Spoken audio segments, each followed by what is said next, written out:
Bismillahirrahmanirrahim. Assalamualaikum warahmatullahi wabarakatuh. Apa kabar?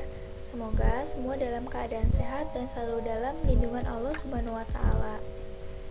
Pada pertemuan kali ini, kita akan belajar melalui video PowerPoint pembelajaran daring SMA MA Ekonomi kelas 11.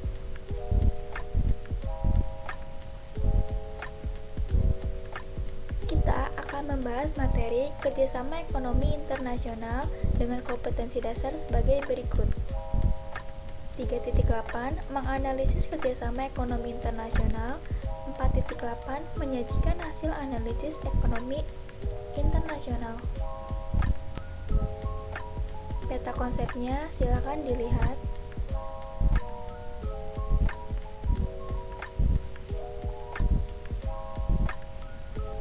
Nah, coba kalian amati barang-barang di sekeliling kalian.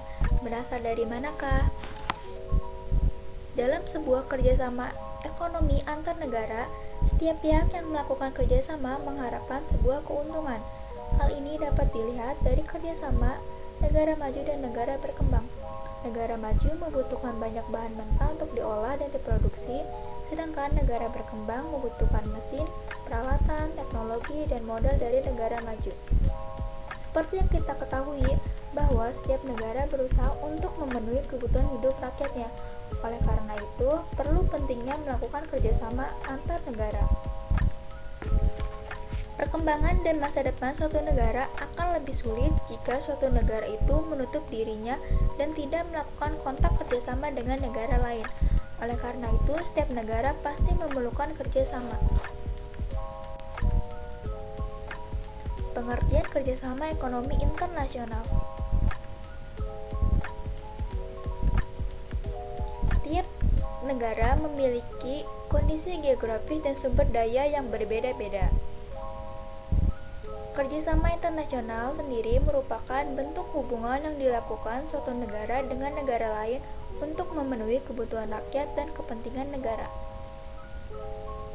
Ada berbagai bentuk kerjasama internasional, di antaranya kerjasama di bidang politik, sosial, pertahanan dan keamanan, kebudayaan, serta ekonomi. Kerjasama ekonomi internasional adalah kerjasama yang menunjukkan hubungan antar negara dalam bidang ekonomi dengan dasar kepentingan tertentu untuk meningkatkan kesejahteraan ekonomi, pertumbuhan ekonomi, dan peningkatan struktur ekonomi nasional. Nah, dari kenyataan itu menunjukkan perlunya kerjasama dengan negara lain atau kerjasama internasional di bidang ekonomi.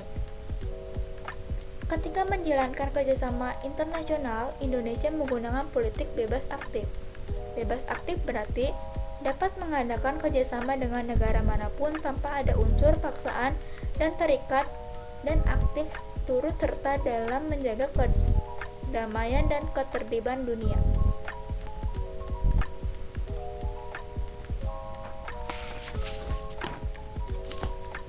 Manfaat kerjasama internasional pada umumnya memberikan dampak baik kepada negara lain sebagai berikut.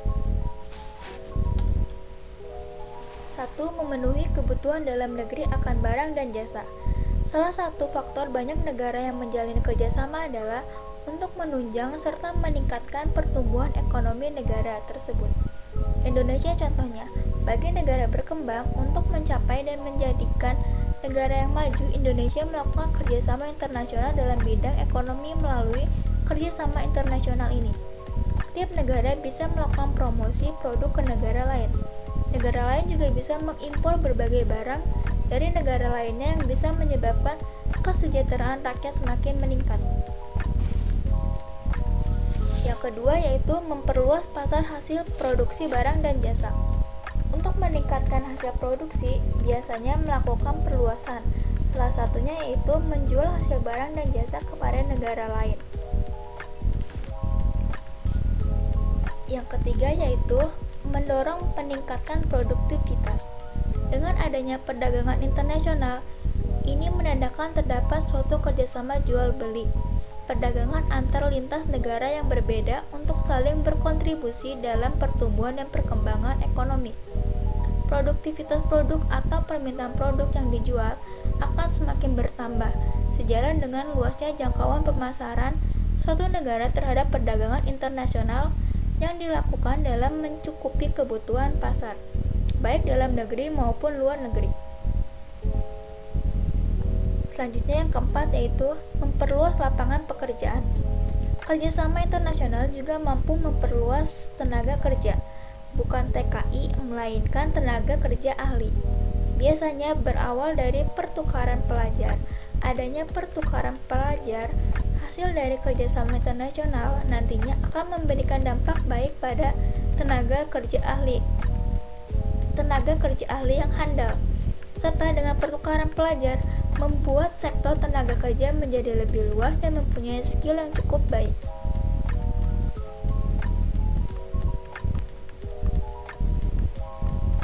Selanjutnya yang kelima yaitu Indonesia mempunyai kesempatan mentransfer ilmu, pengetahuan, dan teknologi. Dengan masuknya teknologi ke negara kita, maka kesempatan bagi kita untuk mempelajari dan menguasai teknologi. Terlebih jika kita bisa mengembangkan lebih jauh dan menciptakan yang lebih canggih lagi. Kondisi ini akan menciptakan para ahli di bidang teknologi. Bagaimana jika Indonesia tidak melakukan kerjasama ekonomi internasional? Bisa dipastikan Indonesia akan menjadi negara yang tertinggal dan kalah bersaing dengan negara lain. Beruntungnya Indonesia membuka diri dan melakukan kerjasama ekonomi internasional. Yang keenam yaitu kegiatan ekonomi di Indonesia dapat berkembang karena masuknya modal asing. Penting dalam meningkatkan pendapatan negara dalam bentuk devisa. Devisa yang terus bertambah akan bermanfaat bagi percepatan pembangunan, pembayaran utang luar negeri, dan semakin meningkatnya pertumbuhan ekonomi. Selanjutnya yang ketujuh yaitu mengurangi ketimpangan negara maju dan negara berkembang. Kerjasama itu dalam rangka saling mengisi dan melengkapi agar negara berkembang tidak tertinggal.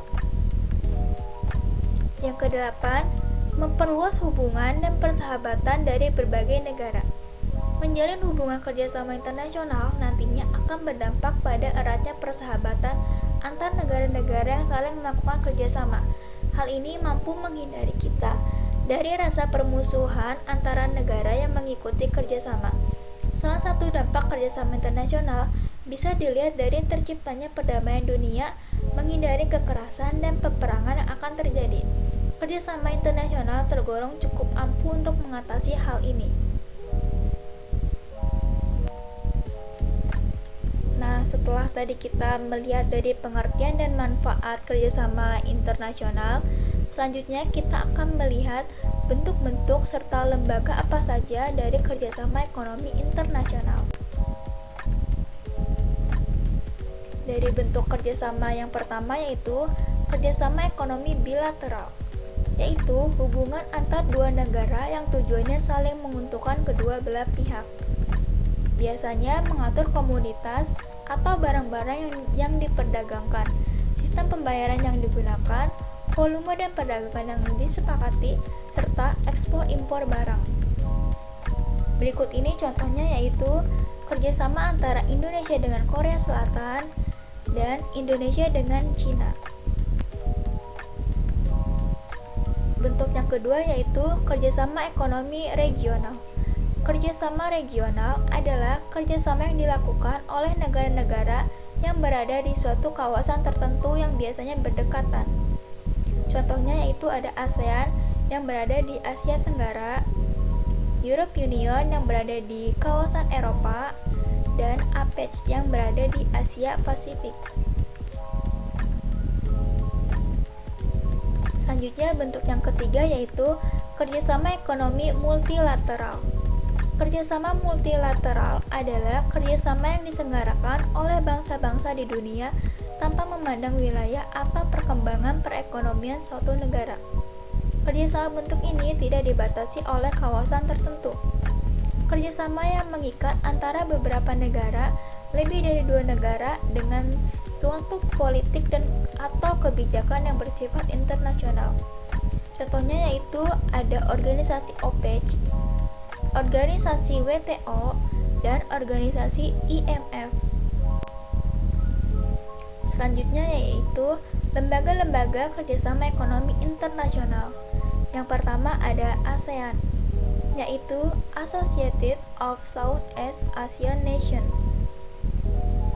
ASEAN merupakan lembaga kerjasama regional negara-negara Asia Tenggara di bidang ekonomi, sosial, budaya, dan politik.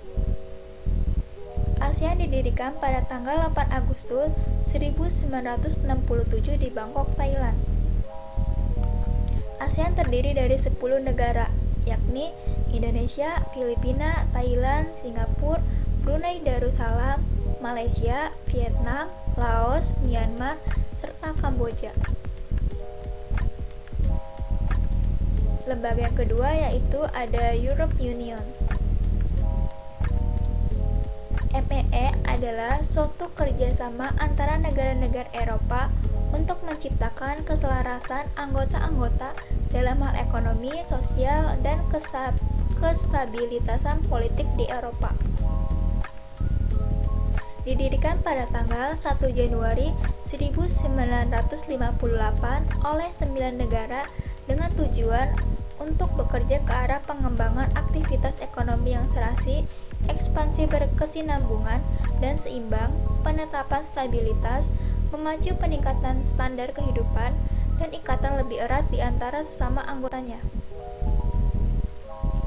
Lembaga yang ketiga yaitu ada APEC, Asian Pacific Economic Cooperation. APEC adalah forum bagi 21 negara di lingkar Pasifik yang bertujuan untuk meningkatkan perdagangan bebas di wilayah Asia Pasifik. APEC didirikan tahun 1989 untuk memfasilitasi hubungan yang saling ketergantungan antar negara-negara Asia Pasifik di bidang ekonomi dan perdagangan. Saat ini, APEC dikenal sebagai salah satu forum internasional tertinggi dan tertua di wilayah Asia Pasifik dan memiliki pengaruh global yang signifikan serta kantor pusatnya berada di Singapura. Selanjutnya yaitu ada OPEC atau Organization of Petroleum Exporting Countries. OPEC adalah organisasi internasional yang terdiri dari negara-negara pengekspor minyak bumi, didirikan pada tahun 1960. Tujuan dari lembaga ini adalah untuk mengatasi masalah-masalah terkait produksi, harga, dan hak konsekuensi minyak bumi dengan perusahaan-perusahaan minyak lainnya. Saat ini terdapat 14 anggota OPEC termasuk Iran, Irak, Kuwait, Nigeria, Uni Emirat Arab, dan Saudi Arabia.